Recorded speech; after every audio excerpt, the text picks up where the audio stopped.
Hello, my name's Ben. And my name's Josh.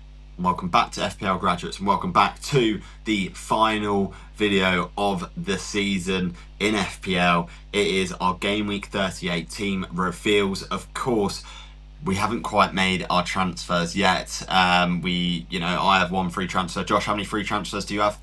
Uno. One as well. So it's likely that we're both going to make at least one free transfer, if not take it as well on the way.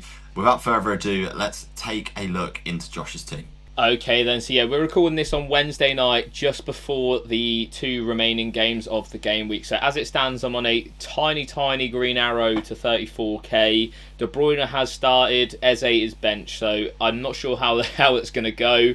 I'm imagining it will probably stay relatively similar to where I am now, to be honest. It's been a bit of a grey arrow game week, so nothing too much to write home about, but considering where I was about 5-6 game weeks ago, I'll absolutely take it. So yeah, getting into my team this week, as Ben mentioned at the start, only the one free transfer. To be honest, I'm probably quite against a hit unless I can get someone in for a captaincy. That's the only way that I'm gonna take a hit this week, in my opinion. Just because it's a one game week, it's very hard to pay that off over a 1 week period. Areola for me is starting in goal at the moment over Emi Martinez. The Ipswich away game seems decent. Liam Delap's got 1 foot out the door of Ipswich at the moment, so that's their main goal threat gone. I wouldn't be shocked to see West Ham concede to Ipswich, but equally I do think United, God forbid, might actually score against Aston Villa. So we'll have to wait and see on that. I think it's not set in stone yet, but if I had to pick my team now, I'd pick Areola over Martinez. Obviously, Martinez could be on his way out as well, so there's a question mark whether he maybe even starts that game for Aston Villa. Kirill kicks off the defence. He's my Arsenal defence coverage. Nice that Saliba, well, it's not nice, but good for a non-Saliba owner that he is injured, because it takes down the EO by quite a bit. It's him and Raya, basically, Kirill for the EO. So I expect it to be around maybe 50-60% going into this game week, which is still good gains against that Southampton defence. Vardiol, almost no gains at like 95% EO at the minute. So yeah, Fulham away this week. I wouldn't really expect a clean sheet there. Fulham at home against the big teams have done really well this season. So yeah, again, Gvardiol's just sort of sat there. Could have an argument of maybe playing Munoz over him, but just for an EO purpose, if he does get an attack and return, I'll absolutely kick myself if that did happen. And then Colin Bradley rounds off the defence with Crystal Palace at home this week. Minutes risk, definitely. I think I expect to see Trent in some form, whether that is from the start or maybe off the bench. I think off the bench is more likely, just because of obviously all the fallout of the Liverpool fans, hating on him for some barbaric reason. God forbid the guy tries to go to a different team. So yeah, for me, I think Bradley hopefully gets a start. He looks super dangerous against Brighton, so if it's anything like that, I'll be more than happy to have him start this week. What's the thoughts on defence, Ben? Yeah, do really like the defence this week. Think it's fairly solid, and a couple of clean sheets will hopefully come off the back of that. I do agree with you. I think Conor Bradley starts. Trent Alexander-Arnold, I'm just up in the air on whether he gets minutes or not. I think it's just going to be down to the attitude of Liverpool fans going into the game, more than anything, which is just mental to say that has an impact on whether someone gets minutes or not. Gvardiol, of course, everyone has him. It's not going to make much of an impact. I do think that West Ham clean sheet could be in play this game week. So Areola I do like as a pick, and same can be said for Arsenal and Kirill. I think both are solid picks, and like I said, Munoz, there's a potential for him to sort of start, but I wouldn't probably start him ahead of any of the 3 that you've already got. So yeah, fairly sort of like content with how you're sort of setting up in your defence. Okay then, so yeah, moving on to the midfield then. My lights just turned off and Ben went sideways, so we're starting this little bit again. Abumo is vice captaincy against Wolves. I actually don't mind him for the captaincy. Obviously well, it all depends on that sort of Chelsea result, but Brentford could get into Europe by hook or by crook. Obviously the win against Fulham at the weekend would have really helped them out, but obviously they lost, so yeah, I don't mind it. Obviously Brentford, I feel like Brentford will just play a pretty strong team again, similar to Bournemouth, what we mentioned in our transfer targets video. Don't have a lot of depth in those areas, so I can't imagine too much rotation. Morgan Rogers away at United. Obviously we haven't seen the Europa League final just yet, but to be honest, I'd imagine United putting out a relatively solid team. They have pretty much all their senior players fit, barring Lisandro Martinez and De Ligt. So yeah, I think even United defensively have been slightly better, there's definitely chances for Villa in that game, and obviously Villa will need to win that game as well. So more than happy to play him. De Bruyne is going to be interesting again. Someone who I'm going to wait for probably some team news on. I could easily see him being benched after playing in the midweek. I think that could be a definite possibility, especially with the amount of depth that City have at the moment. They've got a lot of players back from injury, so it'll be interesting to see how that sort of affects Guardiola's team selection. And then Mo Salah currently has the armband at home to Crystal Palace. He's still chasing that goal involvement record that it feels like he's been doing for eternity. I just think, well, he should have scored against Brighton, that's for sure, but I feel like he is, well, not him, but Liverpool in general are just not obviously at it because they've won the league. There's nothing to play for. It'll be interesting to see how it goes, but I do expect goals in that Palace-Liverpool game. So, to be quite honest, as it stands, unless Isak is fit, I think Mo Salah will be my captain going into this game week. What's the thoughts on that, Ben? Yeah, I think that the Salah captaincy is a sensible one. He seems to be the standout captain at the moment. Of course, if he'd scored and gone on to potentially haul against Brighton, we'd all be captaining him. But because of the blank on Monday, I think he'll be sort of less captain than sort of maybe some may think. The De Bruyne call is going to be one that you have to make, and hopefully, and that should be the certainty in terms of a team league is De Bruyne, knowing whether he starts or not, so you can make a fairly informed and early decision on that on the day. I think Mbeumo has potential to be captaincy material if Brentford have something to play for. Would be a nice sort of differential captain to go for as well. Like you said, I don't think the United performance on Sunday is going to be great. I'll be honest, I don't think they'll play too well, and I think Villa will be right up for it because they want to secure that European competition for them. So I do think there's a high potential of Villa scoring a couple against United.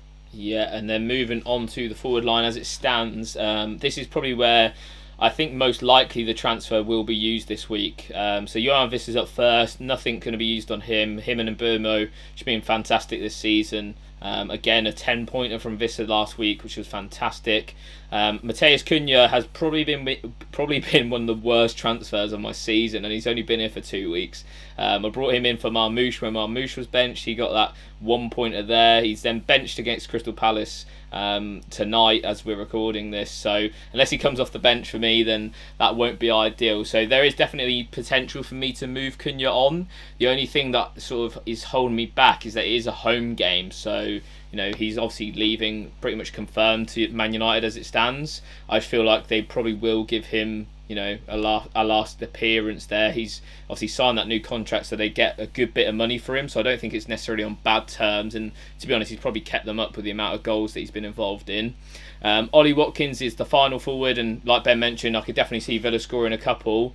It will just be interesting to see how that sort of last day goes with all the Champions League football. I feel like a lot of teams could be a little bit cagey, especially Villa away this season, that they tend to be quite cagey in general, so it'll be interesting to see. Obviously, I'm doubled up on Villa attack anyway, so yeah, it's probably hoping for some goals there. In terms of transfer plans, like I say, Matheus Cunha is probably the most likely. If I do hear that Isak is fit, I can only get to him through Ollie Watkins, which, to be honest, I don't mind making that sort of sideways move with Watkins not on penalties, for example. If Watkins was on penalties, I'd probably be against it a little bit. And again, obviously, Kevin De Bruyne news is massive. If De Bruyne is out, and I hear that maybe Matheus Cunha isn't playing, I'd probably then take a -4 for an Isak, and then hop into something like, I don't know, Semenyo or something like that for a cheaper midfielder. So yeah, it's definitely going to boil it down to the deadline. But yeah, I think that's probably the most logical way to deal with it. What's your thoughts, Ben? Yeah, you're essentially waiting on two sort of players for information. Is De Bruyne and Cunha, which are the two that are highlighted as the ones at a minute's risk. So I think it's fair that you look at how you can potentially move them on, and have a different contingency based on the different sort of outcomes that come from the team selections. But yeah, all in all, like, the team is very solid. So those are the only two that really stick out as potential weak points. And like I said, you should be all right at a maximum of -4 in terms of your transfers this week. Okay, so moving on into my team, and we're on a relatively decent green arrow, up to 40k in the world at the time of recording, before the City game kicks off, where I have Guardiola and Munoz. So I expect to probably drop a little bit in rank because of that game, because I've only got two players. But we'll probably settle between 45 and 50k, I imagine. So it'll be relatively grey all in all. To start off in my defence, we've got Riot in goal, Southampton away.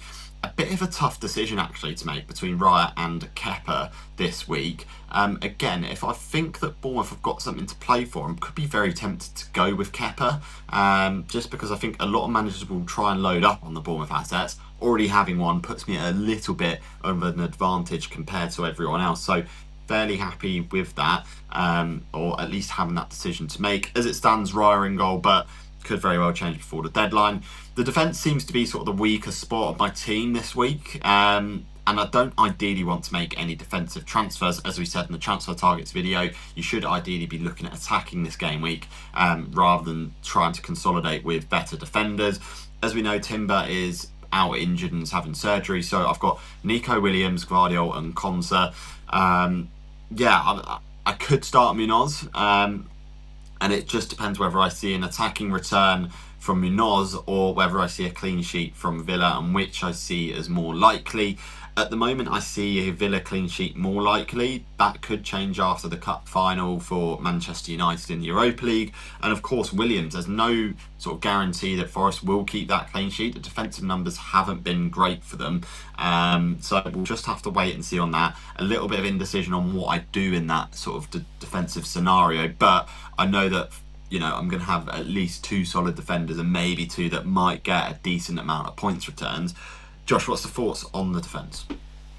Yeah, I'd be definitely more confident on a Villa clean sheet. United, just in general this season, have lacked goals, and I don't really see where they'd get them from, no matter what the result is on Wednesday night for them. So yeah, I'd be fairly confident in a Konsa clean sheet. Obviously, I know I'm benching Martinez, but it's just because West Ham are facing Ipswich. So I still think there's a good chance there. And obviously, off the back of that 15-pointer, he's done you quite well last week. Williams, I think the only way that Forest are going to win that game is by being defensively solid. I definitely play him, and obviously we saw last week that Nico Williams didn't even get any return, and he got 2 bonus points because he was just so involved in that game. So yeah, I'd be more than happy to play him. Munoz is interesting. I think I wouldn't be shocked for a lot of managers to see returns on their bench this week for Crystal Palace assets, just because I feel like that game's just going to be absolute carnage with goals left, right and centre, and if they are scoring goals, Daniel Munoz is usually a part of that, so it'll be an interesting one. But yeah, I just don't know, when it says Liverpool away on that fixture ticker, it just doesn't sit right with the start. So yeah, hopefully Liverpool can just win that 2-0.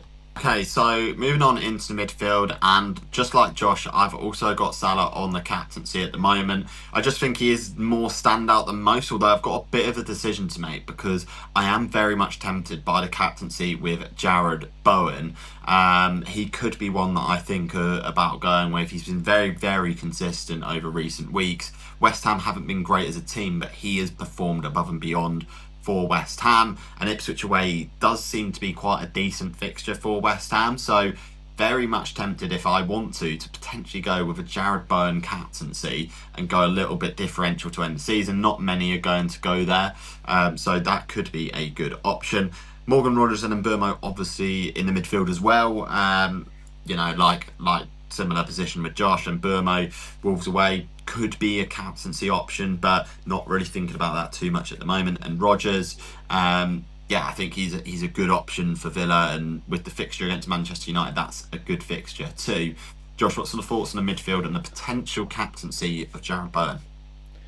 Yeah, obviously Jared Bowen's been on fire the last 5 game weeks. I said when you brought him in, I was jealous of the transfer because he was a luxury move at the time. He definitely repaid the faith. The only sort of negative I could say about him is that he just doesn't get involved in an FPL bonus point situation. I think 2 games ago he had like 24 touches. Last game he only had 40 touches. So yeah, that's the only thing that I'd say. And obviously when you're picking captaincy, you want the highest ceiling possible.